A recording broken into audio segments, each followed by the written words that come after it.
En fait, j'ai l'image souvent que je transmets du chemin pavé, en fait, hein, un beau chemin pavé.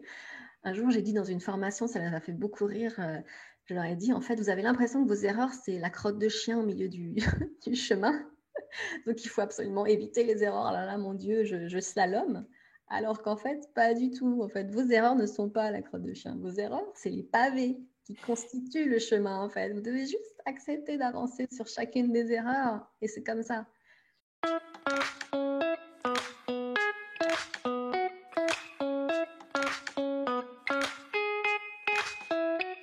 Mais du coup, cette émotion, plus on lui laisse la place de s'exprimer, plus elle va pouvoir se transformer.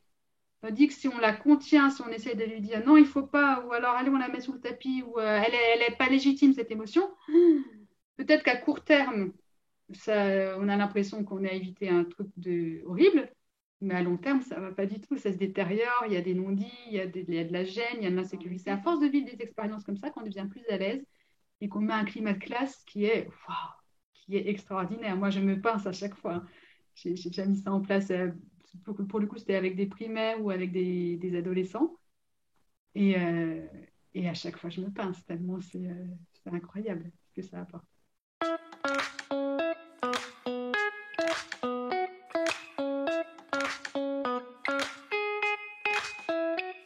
Je veux avoir la possibilité, cette liberté-là, de ne pas avoir d'accent, si je veux.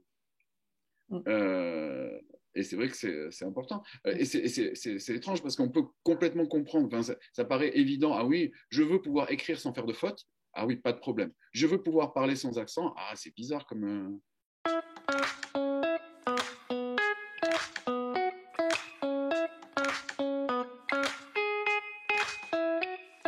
S'il vous plaît, les gens, chantez en français. Vous apprenez le français et vous proposez à vos apprenants d'apprendre le français, faites-le en chantant. Ça libère. La prononciation de mes apprenants est tellement plus performante quand ils chantent l'anglais que quand ils le parlent.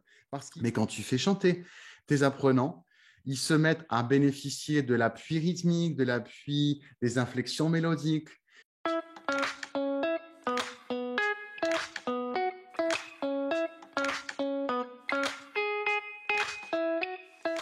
Et également clarifier ma pensée et mon discours. Parce que je n'ai pas beaucoup de temps de parole avec un assistant virtuel. Il me laisse parler que quelques secondes.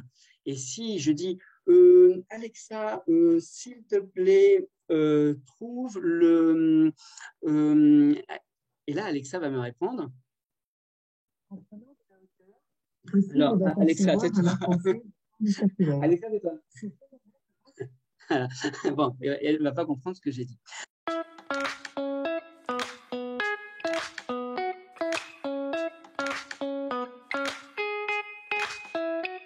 Mais c'est vrai que souvent, les apprenants scolarisés, très vite, ils réclament, ils disent oui, mais est-ce que vous pouvez l'écrire, s'il vous plaît, au tableau?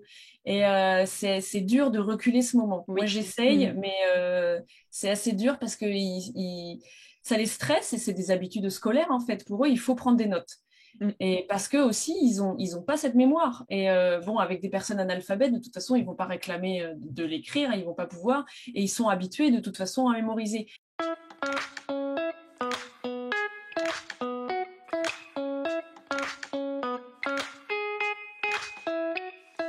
L'étudiant qui parle trop, il s'en rend pas forcément compte.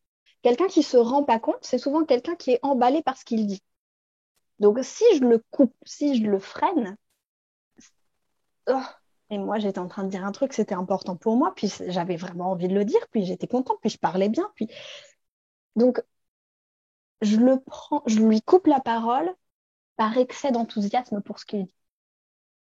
Alors là, c'est du bluff total, mais emballé fait peser, jetage de paillettes, ça marche.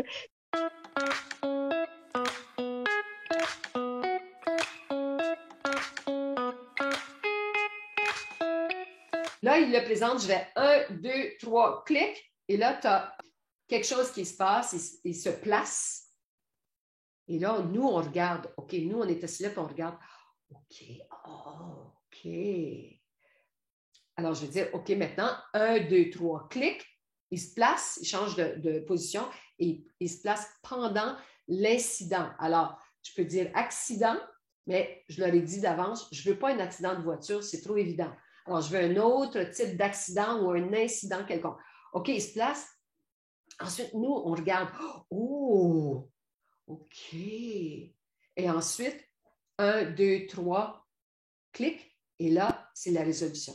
Et là, je me retourne à mon groupe, je dis, OK, qu'est-ce qui s'est passé?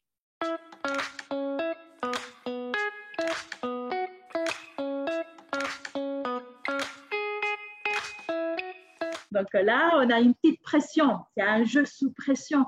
Et ça, c'est bien aussi pour la communication et pour l'expression orale, pour les activités d'expression orale. Pourquoi? Parce que lorsqu'on apprend une langue étrangère et qu'on sort à la vraie vie, et qu'on doit se présenter dans une fête et qu'on doit demander un renseignement, on est sous pression. On va pouvoir travailler à travers les jeux d'évasion. Donc, comment gérer cette communication sous pression, justement.